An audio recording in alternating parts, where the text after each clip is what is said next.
I must be very lucky to not be white right now because I'm trendy. That's something that I've been told more than once, unfortunately.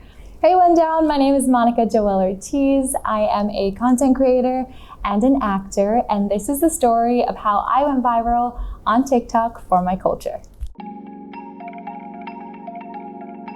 One of the first short films that we did, it was like a Project Greenlight. It was a show back in the day on HBO, and it was started by Ben Affleck and Matt Damon, and they're looking for like filmmakers and stuff. Our budget was $30 for pizza and Kool-Aid, which is what we gave the actors. And my Dikong, my older brother, and I, we were the actors just because we didn't have any friends in Florida yet. We were new. So we did that, and it did very well. And that was the kind of like how most of our short films and our projects were until we did have funding and opportunity to, do bigger things, and when he was able to do like documentaries or commercials, but it's always been like a family thing. I would be like the boom girl, and my mom would be like the reflector.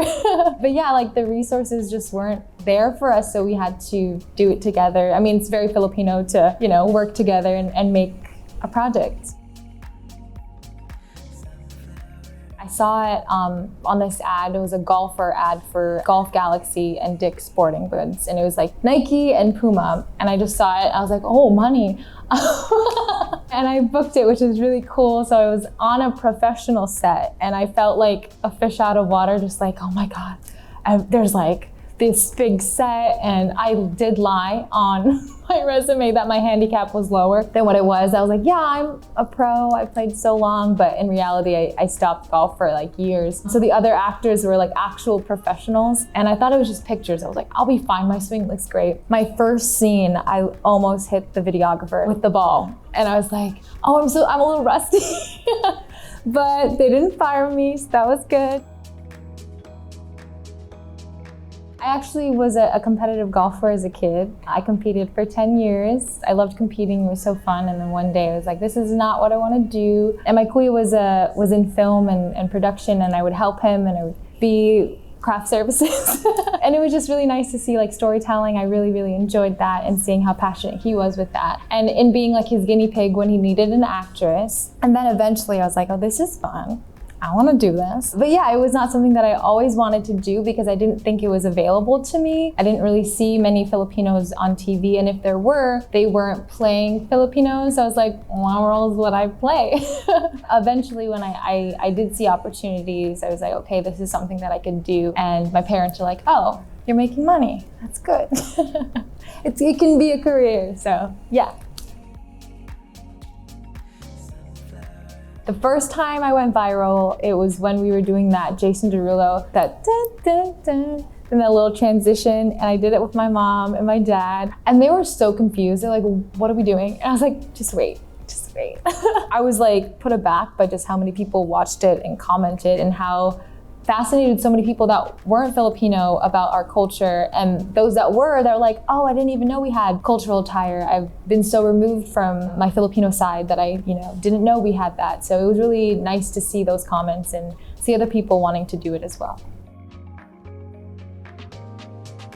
Watching YouTube videos of specifically Leia Salonga winning her Tony when she was, I think, 17 for Miss Saigon, I knew she was Filipino, and she had a little Filipino accent. And I think that's where I was like, wow, we can be from anywhere and we can make it. Yeah, I think I was like 12 years old, and I just binge watched everything Leia Salonga. But in terms of TV, Miranda Sanchez, Lizzie McGuire, although she played Mexican, I did know she was Filipino. And I made sure all of my classmates knew. I was like, she's actually Filipino, which I'm Filipino. So that's really cool.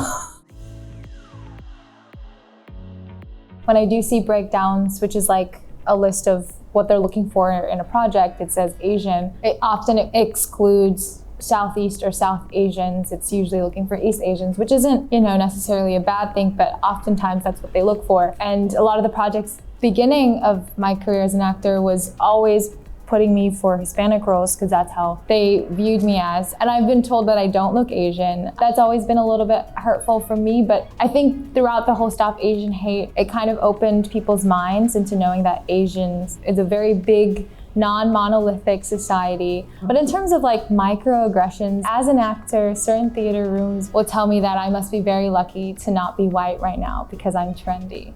And that is it makes you kind of like frozen or like, oh, I'm only hired because you need brownie points for diversity. But I'm like, no, I'm talented. But yeah, that's something that I've been told more than once, unfortunately. But yeah, that's something that you always have to work extra hard. My dad would always say that you have to work extra hard to just be even with the majority. But we're getting there. The best advice I would give is just to go after it. I think I was often discouraged from actually pursuing performing because I was like, well, what am I gonna do? But there are roles for us. I think the most important thing is to know that our ethnicity, our culture, our experiences and backgrounds are the things that help us to stand out. And that's not something that we should ever suppress, but bring out of us. So, hi One Down, my name is Joelle Ortiz. I'm a content creator and an actor, and this is me represented.